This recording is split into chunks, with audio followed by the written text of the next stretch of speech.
the 47th elected president of America, Donald Trump.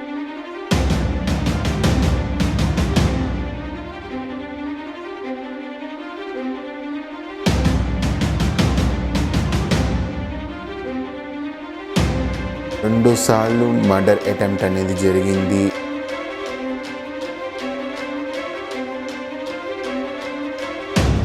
Immigration పాలసీలో కూడా చాలా పెద్ద చేంజెస్ అనేవి.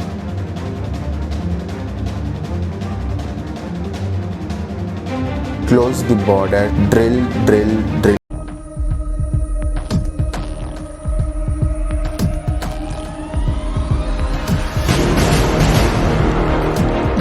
Hello guys, welcome back to roots and reflection in me Rishi. మన ఒక టాపిక్ ని కనుక చూసుకున్నట్టయితే, the 47th elected president of America Donald Trump is a dictator అని చెప్పి ఈ రోజు వరల్డ్ అంతా కూడా మాట్లాడుకుంటాం. What are the reasons? 2 సార్లు మర్డర్ అటెంప్ట్ అనేది జరిగింది. అట్ ది సేమ్ టైం ఎన్నో ఎలిగేషన్స్ తో తను జైలుకు కూడా వెళ్ళడం అనేది జరిగింది. ఇన్నిటి తర్వాత కూడా ఆయన ప్రెసిడెంట్ గా పోటీ చేసి మరి ఆయన గెలవడం అనేది జరిగింది. దాని తర్వాత కూడా ప్రెసిడెంట్ గా ఇంకా అధికారం చేతికిచ్చుకోక ముందే ఎందుకు ఆయన మీద ఇలాంటి ప్రొపగండా అనేది జరుగుతుంది అనేది మనం ఈ వీడియోలో తెలుసుకుందాం. ఫస్ట్ గా, Trump is a dictator. Reasons కనుక మనం చూసుకున్నట్టయితే, తను ఒక డిక్టేటర్ అనే కాదు, చాలా రకాలైనటువంటి ఈవెన్ ఇండియన్స్ లో కూడా ఒక భయం ఏంటి అంటే, ఇమిగ్రేషన్ పాలసీలో కూడా చాలా పెద్ద చేంజెస్ అనేవి వస్తే మనం ఇంకా పైన అమెరికాకు వెళ్ళడం ఉండదా. అట్ ది సేమ్ టైం అమెరికాలో ఉన్నటువంటి వాళ్ళు కూడా ఇండియాకి రిటర్న్ వచ్చేయాలని చెప్పి చాలా మంది భయపడుతున్నారు. అండ్ డిఫరెంట్ రీజన్స్ అనేవి కూడా వాటికి ఉన్నాయి. అవి మనం ఈ వీడియోలో డిస్కస్ చేద్దాం. ఫస్ట్ గా అయితే మీరంతా ఈ ఛానల్ లైక్ చేయండి, షేర్ చేయండి, అలాగే సబ్స్క్రైబ్ కూడా చేసుకోండి. Now let's get into the video. Trump is a dictator అని చెప్పి ఎందుకు అంటున్నారు అంటే, ఫాక్స్ అనేటువంటి ఒక న్యూస్ ఛానల్లో ఆయన ఇంటర్వ్యూ ఇస్తున్నప్పుడు ఆ ఇంటర్వ్యూయర్ ఎవరైతే ఉంటారో ఆయన అడిగినటువంటి క్వశ్చన్ ఏంటి అంటే, మీరు కనుక అమెరికా ప్రెసిడెంట్ అయితే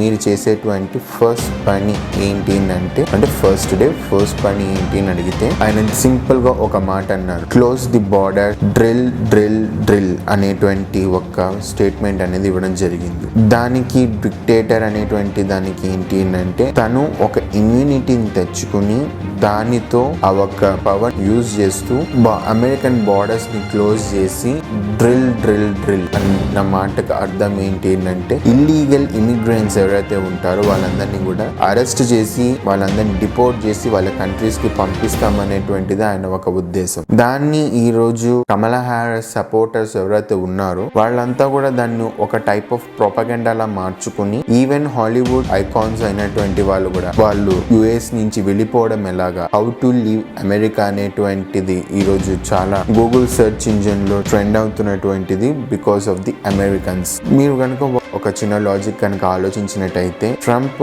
నిజంగానే తన ఒక ప్రెసిడెన్సీ అనేది బాగాలేకపోతే జో బైడెన్ నే మళ్ళీ గెలిపించి ఉండేవారు. అంటే ఈ ఒక జో బైడెన్ పార్టీ ఏదైతే ఉందో కమలా హ్యారిసే కాబట్టి నెక్స్ట్ ప్రెసిడెన్షియల్ క్యాండిడేట్ కాబట్టి తనని గెలిపించి ఉండవలసింది. కానీ వీళ్ళెవరు కూడా ఆ పని చేయలేదు. ఎందుకు అంటే they all trust the Donald Trump అన్నమాట. డొనాల్డ్ ట్రంప్ మీద కూడా 2 సార్లు మర్డర్ అటెంప్ట్, అసాసినేషన్ అటెంప్ట్ అనేది కూడా జరిగింది. దానికి సంబంధించినటువంటి వీడియోస్ కానీ ఎవ్రీథింగ్ ఈస్ అవైలబుల్ అని గూగుల్, మీరు కావాలంటే సెర్చ్ చేయొచ్చు. ఈ ఎలక్షన్ క్యాంపెయిన్ లోని ఈ అటెంప్ట్స్ కి ముందు కూడా ఆయన మీద ఎన్నో రకాలైనటువంటి అక్యూజేషన్స్ అనేవి వేసి ఆయనని జైలుకు కూడా పంపించడం జరిగింది. అండ్ జైలు నుంచి బయటికి వచ్చాక ఈ ఒక ఎలక్షన్ క్యాంపెయిన్ అంటే ప్రెసిడెన్షియల్ ఎలక్షన్ క్యాంపెయిన్ అనేది చేయడం అనేది జరిగింది. With huge success rate he one this elections అన్నమాట. అండ్ హాలీవుడ్ ఐకాన్స్ అనేటువంటి వాళ్ళు ఎవరైతే ఉన్నారో కమలా హ్యారిస్ సపోర్ట్ చేస్తూ సోషల్ మీడియాలో విపరీతమైన ట్రెండ్ అనేది చేయడం జరిగింది. వాళ్ళు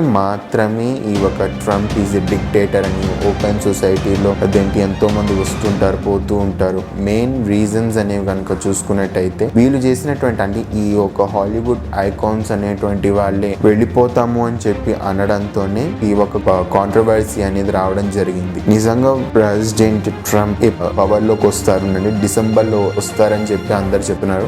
because December is the tenure for the new president అనమాట. ఆత్ టేకింగ్ సెరమనీ అనేది డిసెంబర్ లో ఉంటుందని చెప్పినారు. ఎగ్జాక్ట్ రీజన్ అయితే తెలియదు. ఆయన చెప్పిందల్లా కూడా ఇల్లీగల్ ఇమిగ్రెంట్స్ ని మాత్రమే డిపోర్ట్ చేస్తామని చెప్పారు. చాలా మంది పెట్టుకుంటున్నటువంటి భయం ఏంటి అంటే, ఇల్లీగల్ ఇమిగ్రేషన్ అని అనగానే మా మీద కూడా ఎక్కడ వస్తుందో అనేది. ఎందుకంటే ఇండియా మీదకైతే ఎటువంటి వచ్చే ఛాన్స్ లేదు. ఎందుకంటే ఇల్లీగల్ ఇమిగ్రెంట్స్ అనేటువంటి వాళ్ళని కనుక చూసుకుంటే హార్డ్లీ 1 to 2% ఉంటారు. ఆయన ఎవరిని టార్గెట్ చేశారనంటే మెక్సిక్, పాకిస్తాన్, బంగ్లాదేశ్ లాంటి చిన్న చిన్న కంట్రీస్ నుంచి వాళ్ళు ఏదో పని కోసం వెళ్ళి ఈవెన్ వాళ్ళ వీసా టెన్యూర్ అయిపోయినప్పటికీ కూడా టైం స్టే చేస్తారు. అలాంటి వాళ్ళని మాత్రమే ఆయన చెప్పడం అనేది జరిగింది. మిగిలినటువంటి వాళ్ళ గురించి కాదు. ఎవరు కూడా భయపడవలసినటువంటి అవసరం అయితే లేదు. కాకపోతే ఎవరైనా యూఎస్కి వెళ్ళేటువంటి వాళ్ళు ఉంటే మాత్రం కరెక్ట్ అయిన ఏజెంట్ని మాత్రం వాళ్ళు ఒకసారి చూసుకోండి. అట్ ది సేమ్ టైం ఎక్కడైనా కూడా ఏదైనా అడ్మిషన్ కి అయితే మాత్రం ఆ యూనివర్సిటీ యొక్క అడ్మిషన్ అనేది కరెక్ట్ గా ఉందా లేదా. మెయిన్ గా అకామినేషన్ అనేది చాలా పెద్ద సీరియస్ ఇష్యూ కింద ఉంది. మిగిలినంతా కూడా బాగానే ఉన్నా ఈ focus on about these all things అన్నమాట. సో ట్రంప్ మీద ఎన్నో కాంట్రవర్సీస్ అనేవి ఇప్పటికే చాలా ప్రొపగండాస్ అనేవి నడుస్తున్నాయి. ఈవెన్ దో హాలీవుడ్ సెలబ్రిటీస్ దగ్గర నుంచి ఒక కామన్ మ్యాన్ వరకు ఇన్ని కాంట్రవర్సీస్ మధ్యన ట్రంప్ ఎలాగా ఈ 4 years టెన్యూర్ అనేది కంప్లీట్ చేస్తారనేది కూడా మనం చూద్దాము. That's it for today guys. మీరు ఇదంతా కూడా ప్రజలు అయితే కాదు, ఓన్లీ ద సెలబ్రిటీస్ ఎవరైతే ఉంటారో వాళ్ళు చేస్తున్నటువంటి ఒక క్యాంపెయిన్. అందులోనూ కూడా మెయిన్ గా లేడీ ఐకాన్స్ ఎవరైతే ఉంటారో ఈ హాలీవుడ్ నుంచి వాళ్ళు మాత్రమే చేస్తున్నటువంటి ప్రోపగండా తప్ప అంతకు మించి ఏమీ లేదని చెప్పి మనం అందరూ తెలుసుకోవాలి. That's it for today. మీరేమనుకుంటున్నారు అనేది కూడా కింద కామెంట్ సెక్షన్ లో కామెంట్ చేయండి. Signing off, bye.